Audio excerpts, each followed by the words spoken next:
Por que o invejoso não vai para frente? Porque o invejoso vive olhando para o quintal do outro.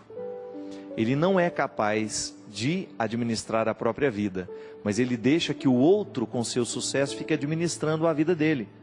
O invejoso, na verdade, o que ele é? É uma pessoa extremamente infeliz. Ele não consegue viver a própria vida porque ele quer a vida do outro. Ele não consegue construir a própria riqueza porque ele quer a riqueza do outro. Ele não consegue administrar, desenvolver os próprios talentos porque ele quer o talento do outro. Pelo amor de Deus. Todo mundo que alcança alguma forma de sucesso na vida será invejada. Agora, ela será destruída à medida em que ela parar para ficar escutando os invejosos. Não é verdade? Se a gente dá trégua àquele que tem inveja da gente, ele nos destrói. Não pare para ficar ouvindo aquilo que não vale a pena. Não fique colocando a sua atenção nas palavras de quem não tem consideração por você. É muito bom, gente, a gente receber palavras que estejam comprometidas com a gente. Eu só vou aceitar a correção fraterna de quem sabe colocar o que diz de maneira carinhosa e que não faz da sua conduta excessiva de correções. Eu não preciso disso, eu já tenho maturidade suficiente para saber os caminhos que eu quero trilhar. Agora, os amigos que estão próximos me corrigirão na medida certa. Eu não quero dar a alguma pessoa que é apenas conhecida a autoridade de ficar me corrigindo todo dia. Bem, será que parou para perguntar qual é a opção que eu fiz? Por que eu fiz daquele jeito? Por que falei daquela forma? Não. Às vezes a pessoa já vem com a correção pronta porque ela acha que ela já tem a totalidade do conhecimento a respeito da sua verdade. Não, muito obrigado. E às vezes o nosso erro, a nossa infelicidade nasce disso. Quantas pessoas você encontra infeliz, mas infeliz mesmo? Eu encontro essas pessoas. Elas estão profundamente infelizes porque elas começaram a colocar o ouvido delas numa parede em que ela só escuta inveja. Não tem aquela história, gente, de colocava o copo para a gente escutar, o outro falando mal da gente? Olha que imbecilidade. Vê lá se eu quero ouvir o outro falar mal de mim agora. Eu não.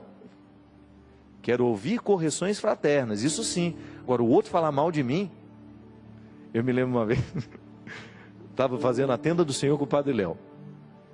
Aí eu estava falando assim, aí a gente estava dizendo, né, às vezes de pessoas que criam comunidade para falar mal do outro. E aí, ele falou, e você tem um trem desse? Deus que me livre de criar um espaço para o outro falar mal de mim. Já chega o que fala, e é verdade. Às vezes nós colocamos o copo na parede para ouvir o que o inimigo está falando de nós. Cuidado, porque às vezes nós fazemos a escolha errada aí. Para que querer saber o que não vai edificar? Recorda-se dos 3 filtros de Aristóteles? Aquilo que você vai me dizer é bom? É verdadeiro? Tem utilidade? Então, se não é bom, se não é verdadeiro, se não tem utilidade, para que você acha que eu quero saber isso? A mesma coisa.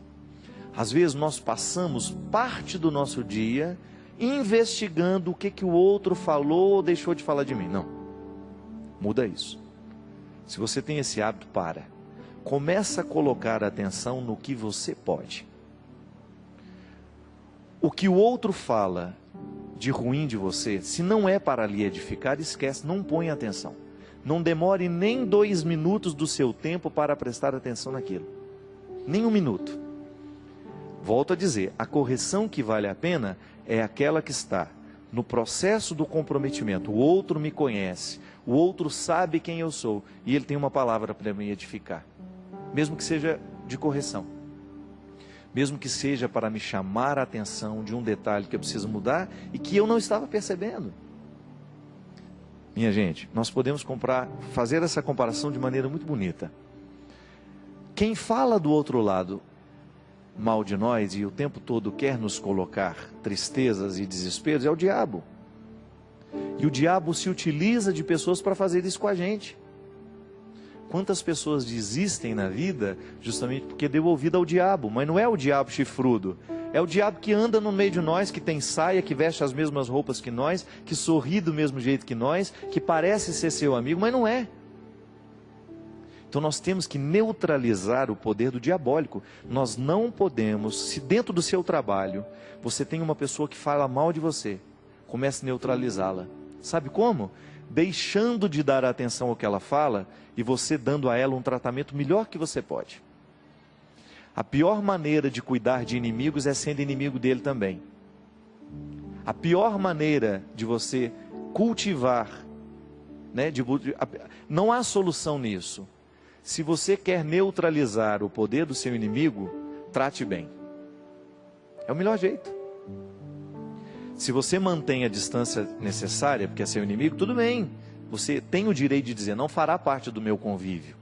Mas trate bem sempre que você tiver a oportunidade. É um jeito que você tem de fazer Deus vencer. Deus vence nessa hora.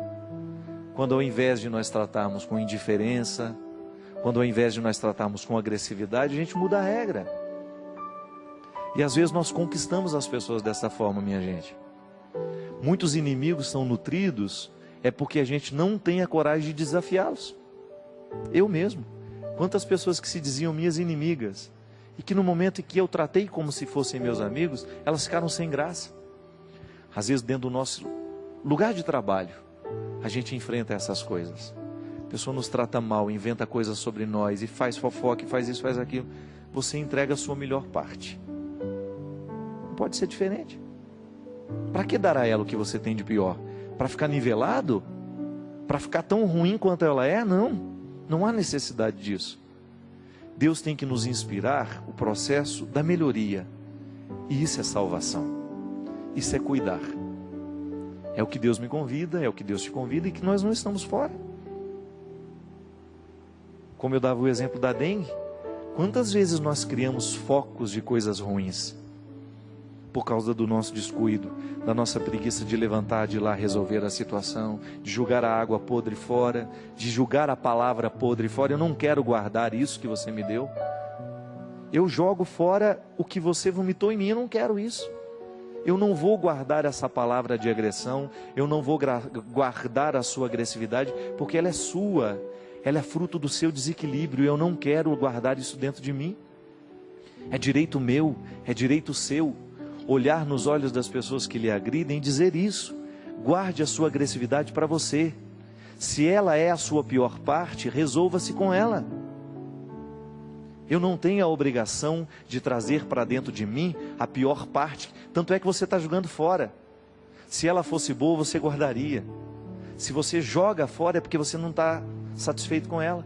E eu não sou o lugar da sua miséria. Eu não tenho a obrigação de ser o depósito da sua miséria. Muita salvação de Deus deixa de acontecer na nossa vida, é porque a gente não tem a coragem de tomar essa iniciativa e de dizer tudo isso que eu estou dizendo.